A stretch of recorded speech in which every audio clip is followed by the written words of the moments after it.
Ven Espíritu Santo de Dios y ministranos y háblanos. Te lo pedimos humildemente, Señor. Háblanos, fortalécenos y ayúdanos. Por favor, clamamos por Israel, clamamos por todas las cosas que están sucediendo, Señor, por este asedio que está sufriendo Israel en esta hora, por Jerusalén, por cada judío en el mundo, por este odio que se está levantando contra Jerusalén. Vemos cómo se va cumpliendo tu palabra profética, Señor. Te pedimos que seas tú glorificándote. También ponemos juntos, puestos de acuerdo, Señor, aquí a nuestra patria Colombia. Tú sabes todo lo que se está haciendo, como los brujos en todos los departamentos están haciendo brujería, están pactando a Colombia para Satanás. Hoy nos levantamos como iglesia, como cuerpo de Cristo, para destruir todas esas obras del diablo en el nombre de Jesús. Te pedimos que envíes millones de ángeles a contrarrestar todo ataque contra Colombia. Protege las potencias de los aires, sus fronteras, ríos, mares, tierras, cada centímetro de nuestra patria. Báñalo, Señor, con tu preciosa sangre, y levanta a tu esposa, la iglesia, a interceder, a orar y a guerrear. Este es el tiempo de estar en guerra espiritual, porque nuestra pelea, nuestra batalla no es contra hombres, no es contra partidos políticos, contra hermanos, no es contra esto, sangre y carne, sino contra esos principados, potestades en las huestes celestiales de maldad. Te pedimos, Señor, que destruyas todo esto, que no caigamos, Señor, en la trampa del enemigo de andar divididos por partidos políticos o por todo lo que está sucediendo, que seamos uno en ti, Señor, y podamos dar la batalla. Tal vez esta sea la última batalla, tal vez tú vengas pronto por todo lo que está sucediendo. Clamamos a ti, háblanos en esta noche y glorifícate, Señor. Glorifica tu santo nombre y fortalécenos y danos valor para resistir hasta que vengas por nosotros. Gracias, Señor Jesús. Amén. Amén. Buenas noches para todos. Involuntariamente tenemos periodos en los cuales nos toca atenernos a las circunstancias y todo está dentro del plan de Dios. Sabemos que ni una hoja cae sin que la voluntad de Dios lo permita. Yo quiero que entiendan que cuando por alguna razón no podemos reunirnos, es por fuerza mayor, especialmente por problemas con la señal de internet. Lo que el Señor espera de ese tiempo es que nosotros individualmente nos apoyemos en Él y nos volvamos cada vez más dependientes de Dios, no del pastor, no de la congregación, no de los hermanos, pero entendiendo al mismo tiempo que la congregación es muy importante. Por ejemplo, en los estudios que hemos hecho en los últimos años, ¿cuándo nos íbamos a imaginar, tal vez 5 años para acá, que íbamos a estar viviendo lo que ahora vemos con nuestros propios ojos?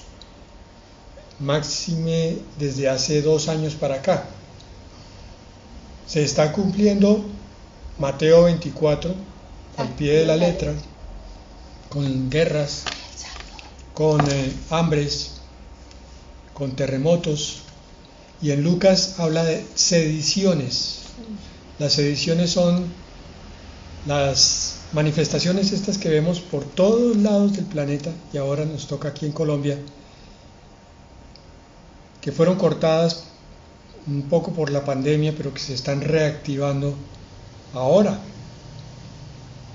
Quisiera encarecer en el corazón de cada uno de los que oyen esta palabra y este audio, que tomen la decisión voluntaria y consciente, es decir, activa, de incrementar su sabiduría y su estudio de la palabra, para que se puedan mantener firmes, con valentía y con esperanza de las cosas que han de venir sobre el pueblo de Dios. Esto que vemos afuera está en la palabra de Dios, ya lo estudiamos varias veces. Implica que el Señor está preparando a su iglesia. Con frecuencia cito esa palabra donde dice que es necesario que el juicio comience por la casa de Dios. Y el juicio son estos momentos difíciles donde a veces pensamos si vale la pena continuar en la vida cristiana o no. Pero al mantenernos en ella, estamos recibiendo los anticipos de los galardones que nos van a corresponder por esa perseverancia y por esa fidelidad. Ya les he dicho varias veces que el propósito de estudiar un libro como Proverbios no es solamente llenarnos de conocimiento, sino entender muchas cosas que son para nuestra vida diaria espiritual, nuestra vida cristiana. Hoy vamos a ver el capítulo 20 de Proverbios y vamos a descubrir que hay muchos versículos que hablan de un tema central, que es la rectitud. La rectitud es una de las virtudes que está fuera de moda, porque todo el mundo hace trampa, todo el mundo miente, todo el mundo tiene malos pensamientos, no solo de tipo sexual, sino con respecto a sus prójimos, a sus familiares. Todo el mundo engaña y habla con palabras deshonestas. La rectitud es todo lo contrario de lo que acabamos de decir. La rectitud es una de las virtudes que tiene que ver con la integridad, la honestidad, la valentía, la fidelidad y el compromiso con las cosas de Dios, también con el conocimiento de la palabra de Dios. En Proverbios 20 vamos a ver en primer lugar el versículo 5. En Reina Valera dice, Proverbios 25, como aguas profundas es el consejo en el corazón del hombre, y el hombre de entendimiento lo sacará. Como he dicho varias veces, a veces la redacción de este español, que es del siglo pasado, la versión Reina Valera de 1960, usaba ciertas palabras que eran frecuentes en los primeros 50 años del siglo XX. Pero ya estamos en el siglo XXI, 70 años después, muchas palabras han quedado desactualizadas y el sentido de la construcción gramatical también. Cada vez es más necesario mantener al menos 2 Biblias en el hogar. Una Reina Valera del 60, aunque ya hay muchísimas otras versiones, pero más recientes, pero están algunas de ellas criticadas. Incluso hay una Reina Valera contemporánea que es del 2017 y otra del 2012, pero son mucho más fáciles de leer. Entonces les recomiendo que tengan esa Biblia junto con otra para que quede claro el sentido de muchas cosas que leemos y a veces no comprendemos en plenitud. En la Nueva Traducción Viviente, ese mismo versículo 5 dice, aunque el buen consejo esté en lo profundo del corazón, la persona con entendimiento lo extraerá. Okay. Muchísimo más claro en la Nueva Traducción Viviente, porque nos está mostrando una figura como de un pozo, que es lo que decía arriba, aguas profundas. Pero este es un pozo no oscuro, no de iniquidad, sino todo lo contrario. Aquí la palabra central de este versículo es consejo. Y entendemos por consejo 2 cosas que se van formando en el conocimiento y en el corazón del hombre. Primero, la teoría por cuenta del estudio. Estamos hablando de coger la palabra de Dios, desmenuzarla, comprenderla y guardarla. Esa es la forma de aprender en teoría. Ese es el método que el Señor iba a seguir con Adán y Eva en el paraíso para instruirlos, puesto que ellos eran inocentes y había muchas cosas que no sabían. Pero como Adán y Eva decidieron tomar su propio camino, su propia voluntad, hacer lo que se les antojaba, lo primero que les puso Satanás al frente, seguir las tentaciones, entonces el Señor ha permitido otro camino muy doloroso, con bastantes escondites y recovecos, y bastante difícil, que es el de la experiencia humana. Es lo que el Señor había puesto allí como figura en el árbol del conocimiento de la ciencia del bien y del mal, o el conocimiento del bien y del mal.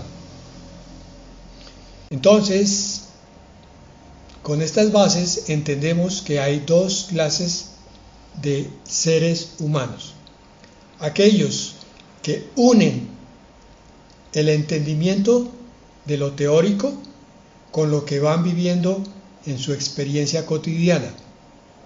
Este tipo de hombre sabio es una criatura, un hijo de Dios, que no recibe tantos golpes ni tantos dolores, porque está tomando directamente de la fuente del conocimiento, que es la palabra de Dios.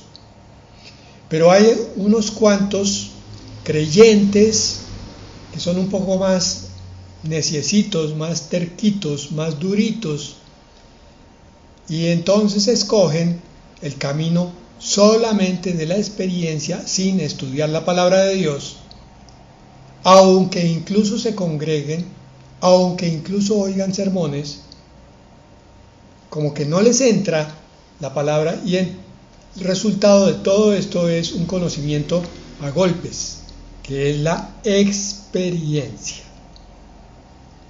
Yo puedo entonces minimizar los golpes de la experiencia con suficiente conocimiento teórico. Si me meto de cabeza entre la palabra del Señor, voy a estar avisado y advertido, de forma tal que no voy a meterme en todos los huecos que encuentre en el camino, porque los voy a reconocer como trampas y voy a evitarlos dando vueltas y atajos. Pero si soy un poco necio, mi aprendizaje va a ser bastante fuerte y doloroso. Eso es lo que está tratando de advertirnos Proverbios 25. Aunque el buen consejo está en lo profundo del corazón, la persona con entendimiento lo extraerá. El cristiano estudioso saca de lo que ha leído, de lo que ha estudiado y de lo que ha meditado, con la ayuda del Espíritu Santo, una comprensión de la vida y de las trampas de Satanás, de forma tal que va creciendo rápidamente en medio de un gozo y de una esperanza sin tanto dolor. El otro cristiano, que no se deja exhortar, que no se deja guiar, que no se deja enseñar, entonces va teniendo muchas más cicatrices.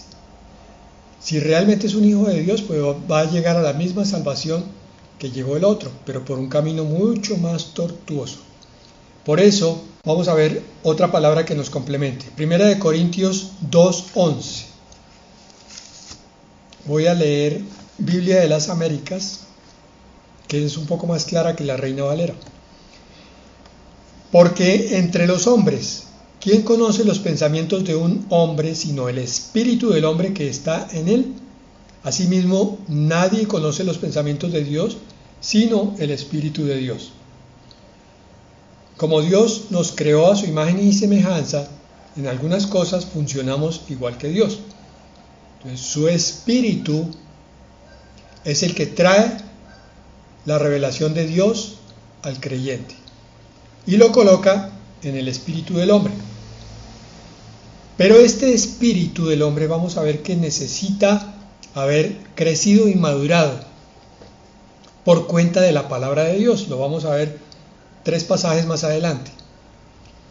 Cuando el espíritu del hombre no ha sido madurado, entonces ese pensamiento que debería estar allí, esa sabiduría que debería estar en el espíritu, es opacado por lo que llamamos prejuicios o preconceptos o inclinaciones sensuales o emocionales. Entonces, el cristiano inmaduro, no, ni siquiera guiar, se deja arrastrar por las emociones y los pensamientos mundanos, aquellos que aprendió en el mundo. Pero el cristiano maduro ha colocado la palabra en su espíritu y el Espíritu Santo se la recuerda. Y este cristiano maduro Entonces entiende sus propios pensamientos con imparcialidad, con objetividad y con justicia, al contrario del carnal. El carnal es tendencioso, es prejuicioso, quiere decir que sus opiniones no corresponden a la realidad de Dios, sino a lo que él cree o le conviene. Ese es el desarrollo de 1 Corintios 2:11. Por eso, el siguiente pasaje es tan importante para el creyente. Proverbios 20:27. Apréndete, hermano, ese versículo. Lámpara del Señor es el espíritu del hombre, que escudriña lo más profundo de su ser. Alguna vez estudiamos con ustedes que el Hijo de Dios es un ser tripartita, o sea, un ser que tiene tres porciones: el espíritu, el alma y el cuerpo. En el incrédulo, el gobierno lo tiene el cuerpo por cuenta de los apetitos y deleites, y también de las emociones. El creyente que llega inmaduro a una congregación sigue controlado por sus apetitos, deleites y prejuicios. En la medida en que se dedica a estudiar firmemente, el espíritu del hombre va creciendo y va tomando el control de esa unidad tripartita, y entonces el hombre ahora tiene unas riendas que vienen del espíritu, que controlan los pensamientos y controlan las reacciones o acciones. Ya el hombre no se deja guiar por las emociones, ahora se deja guiar por la palabra de Dios, la verdad de Dios. Por eso dice, lámpara del Señor es el espíritu del hombre. Para eso la creó Dios, para que fuera la lámpara que guiara al Hijo de Dios hacia la verdad.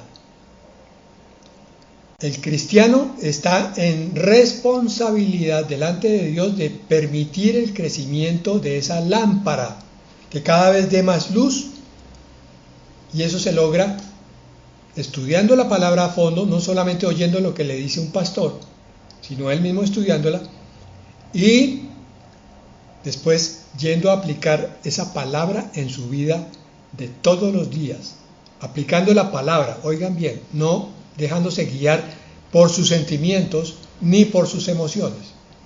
Estoy siendo insistente en eso, hermanos, porque es que veo con frecuencia cantidad de creyentes que están en conflicto y se preguntan por qué mi vida es así, simplemente porque no han entendido que lo que los está gobernando es su alma, no su espíritu, o sea, su mente. Se dejan gobernar por una mente carnal todavía, una mente llena de conceptos del mundo y llena de emociones dependientes de las hormonas. El siguiente salmo, el siguiente versículo, está también en complemento con el que acabamos de ver. Aquí decía, lámpara del Señor es el espíritu del hombre. Y ahora miren lo que dice el Salmo 119, 105. Vuelve y dice, lámpara es a mis pies tu palabra y luz para mi camino. Si unimos el Proverbio 20:27 con el Salmo 119:105, nos queda claro que la lámpara que guía al creyente se compone de dos partes: la palabra de Dios obrando en el espíritu del hombre. Espíritu, según Proverbios 20:27, que ya leímos, no en la mente. El creyente que coloca la palabra en la razón, en el juicio, en la comprensión racional únicamente, se va a quedar sin comprender las verdades profundas de Dios. Es el caso de tantísimos intelectuales que han pretendido leer la Biblia y se han quedado con nada, porque la han asumido con la mente, o sea, con el alma. La Biblia es para asumirla con el espíritu. ¿Y cómo se hace eso? Confiando, teniendo fe en que es la palabra de Dios y que como palabra de Dios es verdad en todos sus aspectos. Ni uno solo está equivocado. Entonces, lámpara del Señor es el espíritu del hombre, y lámpara es a mis pies tu palabra, y luz para mi camino. Por eso decía yo que este es el primer componente del consejo que nos decía arriba. La persona con entendimiento extraerá el consejo adecuado porque tiene un espíritu sabio lleno de la palabra de Dios. Por tanto, vive sabiamente, entiende los tiempos, mira lo que está ocurriendo y sabe que esto está en Lucas y Mateo 24, que lo que está viendo con respecto a los paros en este país está escrito. Por tanto, no se asusta porque el Señor le dice, es necesario que esto ocurra. Y también le dice, cuando veáis que esto se está cumpliendo, entonces levantad vuestras cabezas, erguíos, porque vuestra redención está cerca. El creyente está tranquilo, sabe que se está cumpliendo lo que Dios dice, por tanto, todas las promesas de Dios se van a cumplir. El creyente reposa en la esperanza. Espero que hayan oído la predicación que hablaba sobre la esperanza, donde se mostraba que el creyente que ha entendido la palabra vive calmado, tranquilo, porque sabe que tiene un Dios que es confiable. Hebreos 4:12 dice, aquí llegamos al punto de cómo es que obra la palabra. Miren, la palabra es como un bisturí. Hebreos 4:12 dice, porque la palabra de Dios es viva y eficaz. Viva y eficaz. No es un libro con letras muertas. Cada frase que tú leas, cada párrafo, cada versículo, tiene vida de Dios y da vida, comunica vida. Por eso el que lee se nutre y el que no lee se desnutre, se apaga, se debilita y cae bajo el ataque de Satanás y de las emociones. Se deprime, se derrota, porque está controlado por su alma, no por su espíritu. La palabra de Dios es viva, es eficaz. Cada vez que tú lees un versículo con el espíritu, en el espíritu, no con la mente, no tratando de entenderlo a plenitud, sino aceptarlo con el espíritu y decir amén, esa es palabra para mí, se convierte en una palabra eficaz que transforma. Por eso sabemos cuál es el cristiano espiritual y cuál es el carnal. El cristiano espiritual está siendo transformado de gloria en gloria, dice la palabra, por la misma palabra de Dios. El carnal no está transformado porque está continuamente sometido a las influencias del mundo y a las emociones. Y dice aquí, más cortante que espada de dos filos. ¿Por qué? A ver, ¿qué función tiene la palabra de Dios para que se vuelva cortante? Aquí está, a continuación del punto que está ahí. Penetra hasta la división del alma y del espíritu. Lo que hace la palabra es una cirugía espiritual. El hombre que llega a los pies del Señor y lo acepta como Salvador, tiene el espíritu muerto. Casi podríamos entenderlo según esta palabra, pegado al alma. Estaba aplastado contra el alma.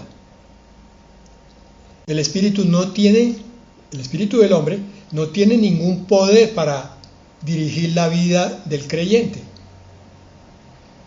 Empieza a entrar la palabra y empieza a despegar como un bisturí, a separar el espíritu del alma, para que el espíritu pueda funcionar, para que de alguna manera pongamos esta figura, para que se infle y se llene del Espíritu Santo y de la palabra de Dios, porque estaba como un talego aplastado, no podía contener nada. Al ser separado se infla y entonces ahora sí empieza a entrar la palabra. Dice aquí, vuelvo a leer, porque la palabra de Dios es viva y eficaz y más cortante que espada de dos filos. Penetra hasta la división del alma y del espíritu, de las coyunturas y de los tuétanos. El cuerpo también se renueva. Y es poderosa, ¿qué? la palabra para discernir, para distinguir, para juzgar los pensamientos y las intenciones del corazón. Ahora sí. Cuando el espíritu del hombre está creciendo, entonces ya ahora sí el hombre se puede mirar a sí mismo y descubrir que está en un error y decir valientemente y sinceramente: Señor, perdóname, tenía un pensamiento equivocado, voy a someterme a tu palabra. Eso no lo puede hacer el cristiano carnal. Él no distingue lo que es bueno de lo que es malo. No puede, igual que un incrédulo, no puede dejarse gobernar por el Espíritu. Entonces, dijimos que estábamos hablando de la rectitud. Con este primer pasaje de Proverbios 25 y los que hemos visto a continuación, podemos decir que la rectitud consiste, entre otras muchas cosas, en sinceridad consigo mismo y con Dios, mediante la palabra de Dios y el Espíritu Santo. Ustedes van a encontrar un cristiano espiritual que es igual a un cristiano íntegro, un cristiano recto, porque, repito lo que acabo de decir, él es primeramente sincero consigo mismo y por tanto puede ser sincero con Dios. Señor, he pecado, límpiame. El cristiano carnal y el incrédulo dicen: no, yo pecado, ¿cuándo? No, es que la palabra de Dios es como muy intensa, como fanática. No, yo no peco, yo soy bueno. En cambio, el cristiano que ha sido iluminado por la palabra de Dios dice: Señor, perdóname porque hoy pequé, y ayer también, y ayer te pedí otra vez perdón. Ayer pequé por egoísmo, hoy pequé porque hablé más de la cuenta.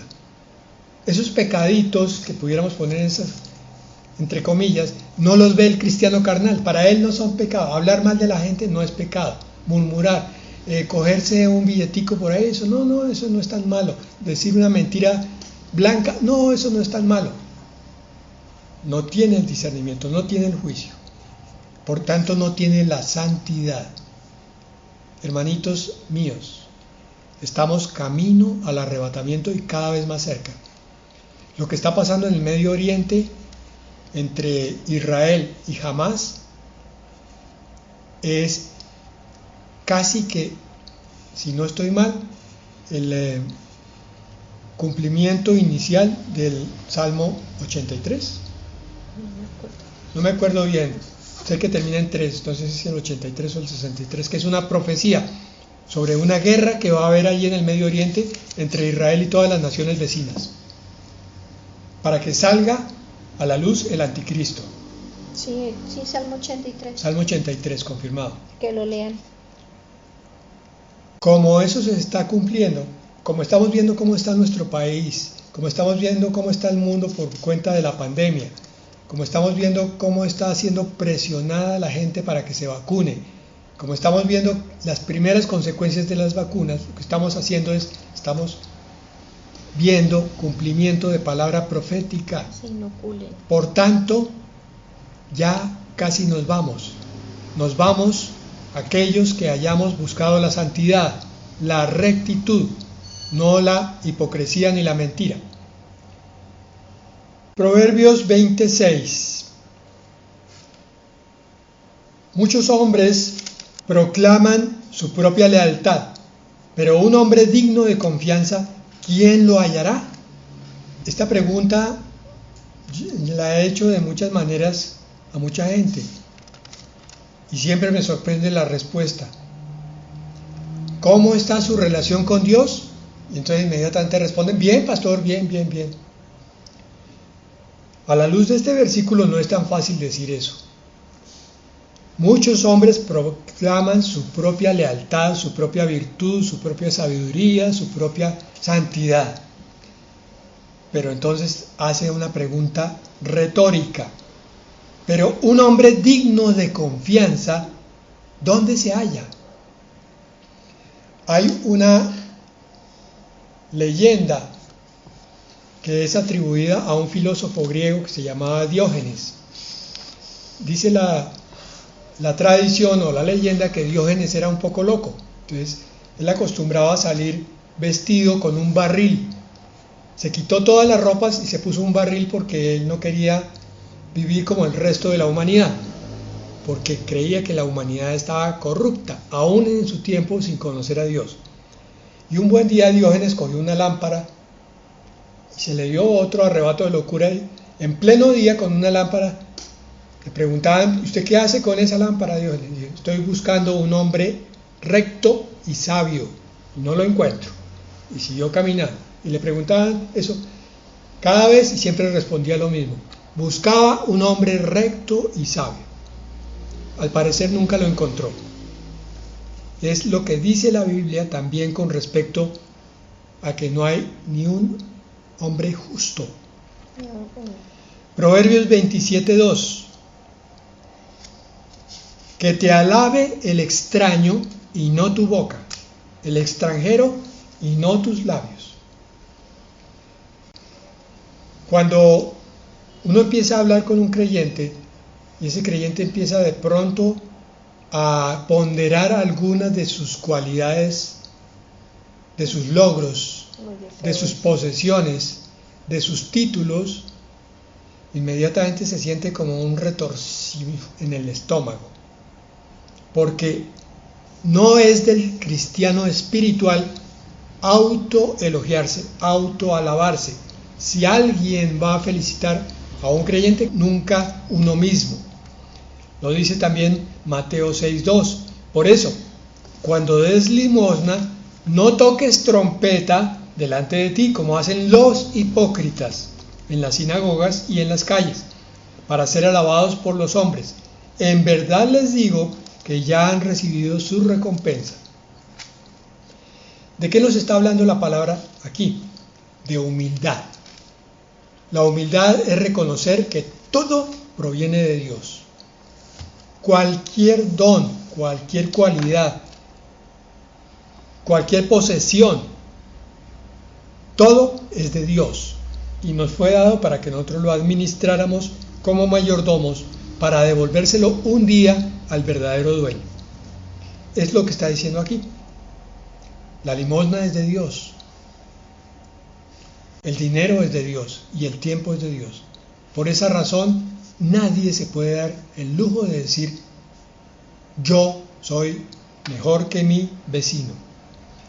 ¿Qué es lo que pasa en Lucas 18, 11 al 13? Vemos aquí dos tipos de creyentes. El fariseo, puesto de pie, oraba para sí de esta manera: Dios, te doy gracias porque no soy como los demás hombres, estafadores, injustos, adúlteros, ni aun como este recaudador de impuestos. Yo ayuno 2 veces por semana, doy el diezmo de todo lo que gano. Pero el recaudador de impuestos, de pie y a cierta distancia, no quería ni siquiera alzar los ojos al cielo, sino que se golpeaba el pecho diciendo: Dios, ten piedad de mí, porque soy pecador. Es el corazón lo que mira a Dios y cómo se hacen las cosas. Te lo recuerdo una vez más: el Señor está mirando tu corazón, cómo estás oyendo su palabra, y está mirando tu corazón para saber cómo vas a poner esa palabra por obra. El versículo 6 de Proverbios 20 decía, y vuelvo y lo repito: muchos hombres proclaman su propia lealtad, su propia virtud, pero un hombre digno de confianza, ¿quién lo hallará? Un hombre humilde, verdadero siervo de Dios, ¿quién lo hallará? Somos tan soberbios, tan propensos a buscar que nos elogien los demás, tan propensos a hacer las cosas para que los demás nos feliciten, tan propensos a dejar de hacer las cosas bien cuando nadie nos está mirando. Si a veces nos están mirando y hacemos las cosas mal, ¿cómo será cuando no nos miran? Porque pensamos que Dios no está por ahí. Por eso el verdadero creyente sabe que Dios está a su lado y está mirando cada cosa que él hace, y por tanto se esfuerza. Proverbios 21:2: todo camino del hombre es recto ante sus ojos, pero el Señor sondea los corazones. Hermano, por el amor de Dios, nunca respondas cuando se te pregunta, ¿cómo está tu relación con Dios? Bien. Nunca respondas así porque estás respondiendo con el espíritu del fariseo. Solo Dios sabe cómo está tu relación con Él. Tú siempre mira tu pecado como siervo humilde que eres, así como este publicano. Ni siquiera quería levantar los ojos al cielo porque no se sentía digno. Es que no somos dignos, hermanos. Solo Jesucristo es el que nos hace dignos ante el amado. Pero por nosotros mismos no hay ningún mérito. Nosotros necesitamos de Dios continuamente. Por esa razón nos congregamos alrededor de la palabra, porque no es un favor que le hacemos a Dios. Es Dios el que nos da gracia a través de su palabra, el que nos levanta y nos transforma, el que nos llena de su gloria, el que nos bendice. Por eso es que tenemos que tener una actitud tan especial y tan adecuada hacia todo lo que es de Dios, hacia la cena, hacia la Biblia, un respeto por el mismo libro. Ráyalo para que se resalten los versículos que necesitas, pero siempre tenlo como un tesoro. No botes la Biblia en cualquier parte. Y si te congregas presencialmente, el sitio de congregación es sagrado, la cena es sagrada, el púlpito es sagrado, todo lo de Dios es sagrado. Por eso, finalmente para hoy, la rectitud consiste en solo querer agradar a Dios. Amén. Cuando el cristiano todavía se quiere agradar a sí mismo, está en camino de pecado. Está en camino de vanidad y de orgullo. Finalmente, cuando el cristiano renuncia a todo lo que tiene y a todo lo que es, para que el Señor sea el que venga a decirle qué es lo que hay que hacer, ese es el cristiano que está en la santidad. Por eso insisto yo tanto diciéndoles que muchos cristianos se van a sorprender cuando el Señor venga por su iglesia, porque se van a quedar pensando que estaban en el camino que era, y lo que van a descubrir en ese momento es que se estaban dando la gloria a sí mismos, pero no le estaban dando la gloria a Dios. Así que, hermanos, arrepentimiento, humildad, rectitud, sinceridad y buscar solamente agradar a Dios. Vamos a orar. Papito Dios, cómo necesitamos todo esto que nos dices, de la humildad, del arrepentimiento, de la entrega, Señor. Te pedimos por favor en esta noche que nos ayudes. Si tú ves que en nosotros ha habido negligencia, que por tantas cosas que suceden, por los afanes cotidianos de la vida o nuestra propia pereza, y nos hemos enfriado o apartado, Señor, en esta hora te decimos, calienta nuestro corazón, avívanos, Señor, ayúdanos a entender y a discernir los tiempos que estamos viviendo y poderte agradar, no desfallecer y alimentarnos espiritualmente. Padre, ¿a dónde huiremos? ¿A dónde podremos ir si solamente en ti, Señor, tenemos palabra de vida eterna? Tú eres el único que nos puede dar paz, tranquilidad, consuelo y esa gloriosa esperanza de saber que pronto vienes por nosotros. Te pedimos en esta hora por todos y cada uno de los aquí presentes, por los que no se han podido conectar, por todas las personas a las que les compartimos en todas las formas, Señor, que procedan al arrepentimiento, que se limpien y se purifiquen porque tú vienes pronto. Todo lo que acontece bíblicamente, si estudiamos la palabra, nos damos cuenta que ya todo se ha cumplido. Y tú retardas, tu venida es por amor a nosotros, para que nos arrepintamos y estemos listos, Señor. Prepáranos, límpianos, santifícanos. Y el esposo y la iglesia te decimos, ven, Señor Jesús, te estamos esperando. Gracias, Señor, bendito sea tu santo nombre. Dejamos este tiempo dándote a ti toda la gloria, la honra y el poder. Gracias, Jesús. Amén. Amén. Y amén.